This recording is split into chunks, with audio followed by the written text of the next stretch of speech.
کیا کہتے ہیں محاورہ ہے ساؤ صاحب کے اللہ پاک کے اپنے فیصلے ہیں، وہ گنجے کو ناخن نہیں دیتا. میں اگر گنجا ہوتا پوری طرح اور مجھے ناخن ملے ہوتے تو پھر میں بتاتا آپ کے سوال کا جواب کیا ہے. اب تو صرف خواہشیں کی جا سکتی ہیں نا. عبدالستار حیدرآباد سندھ سے ہیں. وہ کہہ رہے ہیں کہ جی مریم نواز ضمانت پہ رہا ہونے کے باوجود ریاست اور اداروں کے خلاف سنگین بیان بازی میں مصروف ہیں. آخر مجاز عدالت اس کی ضمانت منسوخ کر کے لگام کیوں نہیں ڈال رہی، انہیں کھل کھیلنے کا موقع کیوں دیا جا رہا ہے؟ دیکھیں، میں قانون تو میرا موضوع نہیں ہے، اور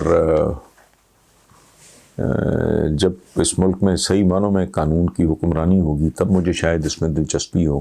میں غیر ضروری چیزوں میں دلچسپی نہیں لیتا، اس لیے میں نے کبھی سچی بات ہے مجھے نہیں پتا کہ ٹیکنیکلی کیا ممکن ہے. ایک بات میں آپ کو بتا دیتا ہوں کہ اتھرا گھوڑا ہو یا گھوڑی، اسے لگام ڈالنا ایک پروسیس کے تحت ہوتا ہے.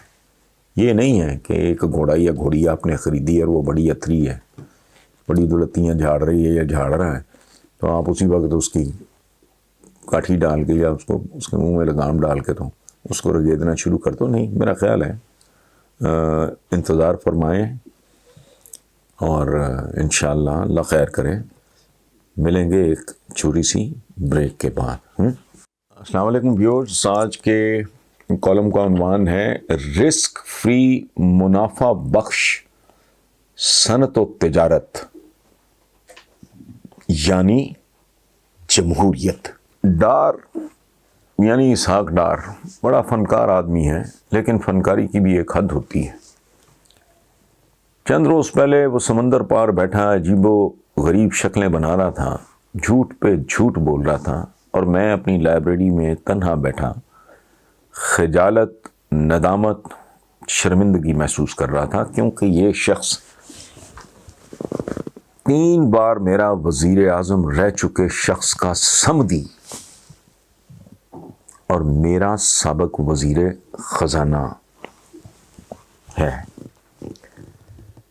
کمال ہے، ان سب کے دامن بھی صاف، ان کے ہاتھ بھی صاف، اور پاکستان کا خزانہ بھی صاف. اس ملک میں چند خاندان اتنے خوش بخت ہیں کہ انہیں کبھی کسی کاروبار میں نقصان نہیں ہوا، لیکن پاکستان کو کبھی کسی کاروبار میں فائدہ نہیں ہوا. حالانکہ انہوں نے کاروبار ہی کوئی نہیں کیا کہ یہ تو جوان عمری سے ہی فل ٹائم سیاستدان ہیں، لیکن کیا کریں، معجبی تو ہوتے ہیں. سٹیل مل یہ کھا گئے، PIA یہ کھا گئے، ریلوے یہ کھا گئے.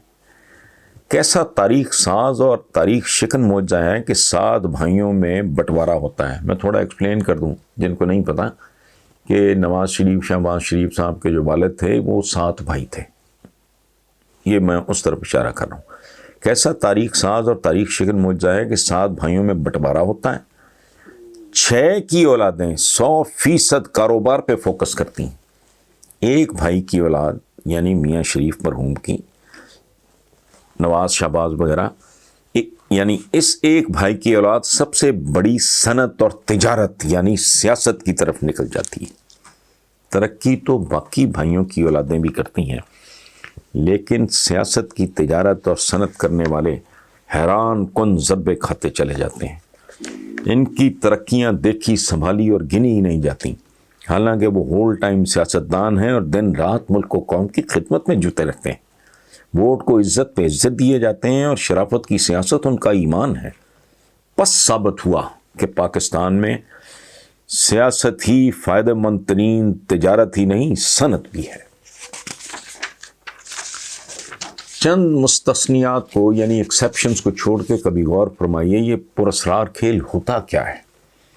عوام کی خدمت کے جنون میں مبتلا کچھ لوگ کسی سیاسی جماعت میں گھستے ہیں، انتہائی گھٹیا اور ذلت آمیز پروسیس سے گزر کر اپنا الیکشن کے لیے اپنا ٹکٹ یقینی بناتے ہیں، کروڑوں روپیہ اپنی انتخابی مہم میں جھونکتے ہیں، پھر در در دھکے کھاتے اور ہر ایرے غیرے کس و ناکس کی دہلیز چومتے ہیں، اور پھر اگر الیکشن جیت جائیں تو انتہائی معمولی معاوضوں پر اسمبلیوں کے بور قسم کے سیشنز اٹینڈ کرتے ہیں، لیکن کیونکہ انہیں عوام کی خدمت کا جنون ہے، تو مطلب یہ ہوا کہ ہر الیکشن کے بعد عیدیوں کی ایک فوج ظفر موج مرز وجود میں آ کر اپنے اپنے ایوان میں براجمان بلکہ جلوہ افروز ہو جاتی۔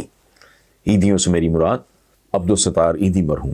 لیکن اتنے ڈھیر سارے عیدیوں کی موجودگی میں بھی ملک مقروض اور عوام بجھے ہوئے چولہوں کے سامنے اوندے منہ پڑے ہیں، تو کیا یہاں کسی کو سمجھ نہیں آتی کہ یہ کون ہیں، کیا ہیں، اور اس کھیل میں لینے کیا آتے ہیں؟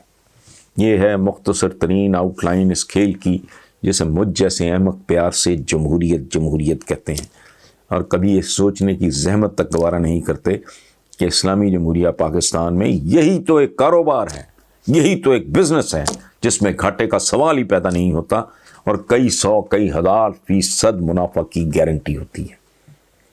اور یہی وہ اکلوتی وجہ ہے کہ اسحاق ڈار جیسا سمارٹ بھی سچویشن سنبھال نہیں سکا کہ یہی اس کے مالکان نے بھی کیا، یعنی جو نواز شریف نے اسمبلی میں کہا تھا، یاد ہے آپ کو، جناب اسپیکر یہ ہیں وہ ذرائع، کدھر گئے وہ ذرائع؟ اور صاحبزادی کہتی ہے بیرون ملک کیا، میری تو پاکستان میں بھی کوئی جائیداد نہیں۔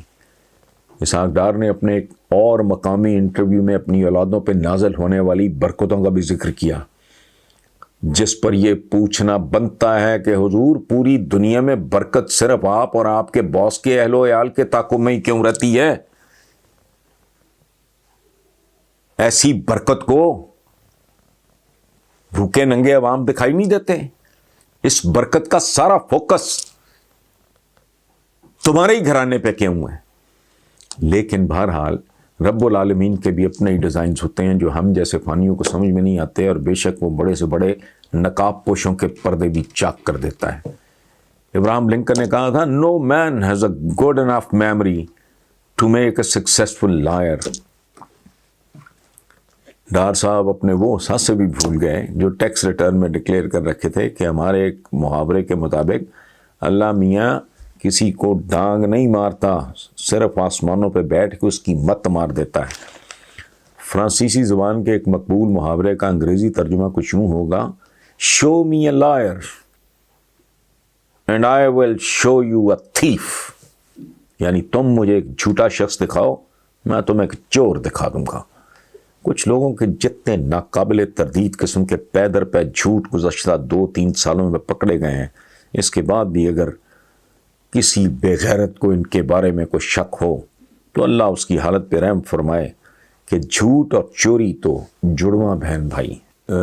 نویڈا اتر پردیش بھارت، دھریندرا پانڈے، اور thank you very much Dhirendra Pandey صاحب، آپ نے بڑا مسئلہ حل کر دیا ہے۔ انہوں نے بڑی خوبصورتی سے، چونکہ میں اکثر یہ کہتا ہوں کہ میرے سے یہ لفظ پروناؤنس کرنا مجھے نہیں پتا، تو انہوں نے بڑا کمال کا حل نکالا ہے۔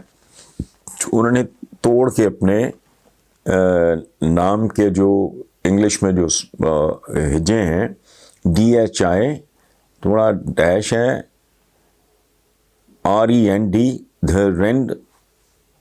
دھریند، پھر ایک ڈیش RA، دھریندرا پانڈے بھی انہوں نے نا PAA ہلکی ڈیش ہے نون NDA۔ تھینک یو ویری مچ، بڑا کریٹو ماشاءاللہ آپ کا مائنڈ ہے، آپ نے میری مشکل آسان کر دی۔ سوال پانڈے صاحب کر رہے ہیں کہ اقوام عالم میں زیادہ تر مسلمانوں کو ہی مشکوک سمجھا جاتا ہے، ظلم بھی سب سے زیادہ مسلمانوں پہ ہی ہو رہا ہے، اور سب سے زیادہ پسماندہ بھی بحیثیت مجموعی مسلمان ہی ہیں، آخر کیوں؟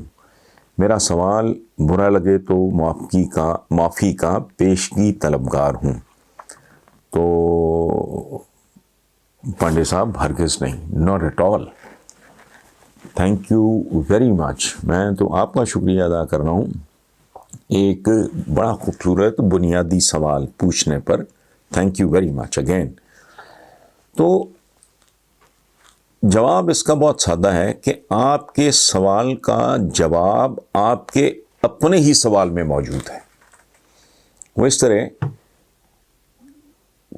کہ آپ نے اپنے سوال میں ایک لفظ استعمال کیا ہے پسماندہ۔ آپ نے اس پسماندگی کا جو لفظ استعمال کیا وہی اس کی اصل وجہ ہے۔ جس کی ذمہ دار ہماری سیاسی اور خاصی حد تک مذہبی ایلیٹ بھی ہے.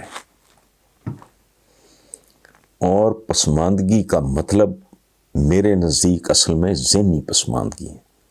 غریب ہونا جرم نہیں ہے اگر آپ ذہنی طور پہ پسماندہ ہو. مثلا میں پولیٹیکل ایلیٹ کا تو سمجھ آتا ہے کہ اگر آپ لوگوں کو ایجوکیٹ کر دیتے ہیں تو وہ تو آپ کے منہ پہ نہیں تھوکیں گے. مذہبی ایلیٹ کا ان کا مجھے نہیں پتا کیونکہ میں ان کو اتنا کلوزلی نہیں جانتا, لیکن ایک بیسک چھوٹی سی بات میں عرض کروں. ہم مسلمان جب مسجد میں جاتے ہیں نماز کی ادائیگی کے لیے, سب سے پہلے ہم صفیں درست سیدھی کرتے ہیں, لیکن ہمیں یہ نہیں بتایا جاتا کہ سڑکوں پہ بیہیو کیسے کرنا ہے, وہاں بھی اپنی لین میں رہنا ہے. کہیں سے ٹکٹ لینا ہے یا کوئی اور اس طرح کا کام ہو تو وہاں بھی آپ نے قطار بنانی ہے, حالانکہ مسجد کی صف کا ایک بہت بڑا مطلب ہے. اچھا, میں نے نہیں کبھی کسی مذہبی رہنما کے کسی خطبے وغیرہ سے یہ سنا کہ بھائی ہمارے ایک محاورہ ہے پنجابی, پتہ نہیں آپ کو آتی ہے نہیں, کہ ویلے دی نماز تے قبیلے دیاں ٹکراں. ہماری نمازوں کے اوقات ہیں, اس کے بعد وہ اسے قضا, اور وہ مسلمان عام طور پہ اوائڈ کرتا ہے کہ بھی اپنے وقت پہ نماز. تو یہ بیسیکلی کیا ہے؟ یہ ہے پابندی اوقات, پنکچویلٹی. میں نے نہیں کبھی کسی مذہبی رہنما سے یہ سنا کہ اپنی عام زندگی میں, ہمارے ایک بہت بڑے لیڈر تھے, انٹلیکچولی بھی تگڑے تھے, علامہ مشرقی, ان کا ایک جملہ میں نے کہیں پڑھا تھا کہ نماز مسجد کے باہر شروع ہوتی ہے. سبحان اللہ. اس کو پوری آپ کی زندگی میں اس کو ریفلیکٹ کرنا چاہیے. اچھا, پھر یہ جو ذہنی پسماندگی والی بات, ترکی دیکھ لیں, 3 کانٹیننٹس پہ, افریقہ, ایشیا, یورپ پہ انہوں نے حکومت کی اور صدیوں کی, لیکن بیڑا غرق ہوا جب وہاں شیخ الاسلام صاحب بہت طاقتور ہو گئے. پہلا پریس آیا, انہوں نے کہا جی غیر اسلامی ہے. Printing press. پہلا میڈیکل کالج بنا, انہوں نے کہا جی غیر اسلامی ہے, اس میں تو ڈسیکشن ہوتی ہے, لاشوں کی بے حرمتی ہوتی ہے. یہ لیول تھا انٹرپریٹیشن. اور جب ماڈرن اسلحہ منگوایا سلطان سلیم, یا میں بھول رہا ہوں, انہوں نے کہا غیر اسلامی ہے, یہ تو کفار کا اسلحہ ہے. وہی اسلحہ بھی کوئی اسلامی غیر اسلامی ہوتا ہے. آج ایٹم بم بنا کے اس پہ فخر کر رہے ہیں. وہ کیا تھا, مجھے یاد آ گیا بات کرتے کرتے, وہ ویسٹ سے پہلی بار ایسی گنز امپورٹ کی گئیں جن کے ساتھ سنگینیں لگی ہوئی تھیں. یعنی وہ اپنے وقت کا وہ ایک امپروومنٹ کہہ لیں, جو بھی کہہ لیں, اس کو بھی حرام قرار دے دیا. تو یہ لیول ہے. سو آپ اگر پسماندہ ہو, اور خاص طور پہ اگر آپ یہاں سے پسماندہ ہو جو ذہنی طور پہ بالکل ناکارہ ہو, مفلوج ہو, معذور ہو, جس کے اندر تعمیر ختم ہو جائے, تخلیق ختم ہو جائے, کریٹیوٹی ختم ہو جائے, انوویشن ختم ہو جائے, تو وہ پھر ظاہر ہے وہ راندہ درگاہ ہی ہیں. پھر ان پہ جو آپ نے کہا ہے کہ ظلم بھی سب سے زیادہ مسلمانوں پہ ہی ہو رہا ہے, تو آپ ٹھیک کہہ رہے ہو, لیکن یہ یو آسک فار اٹ والی بات ہے. آپ اگر کمزور ہو گئے تو ماڑے کا تو کوئی نہیں ہوتا. سو بات آپ کی درست ہے. اور یہ جو آپ نے کہا ہے یہ آپ کے انتہائی مہذب ہونے کی, کہ آپ نے کہا کہ میرا سوال برا لگے, تو ہرگز برا نہیں لگا, بلکہ بہت اچھا لگا. Thank you very much.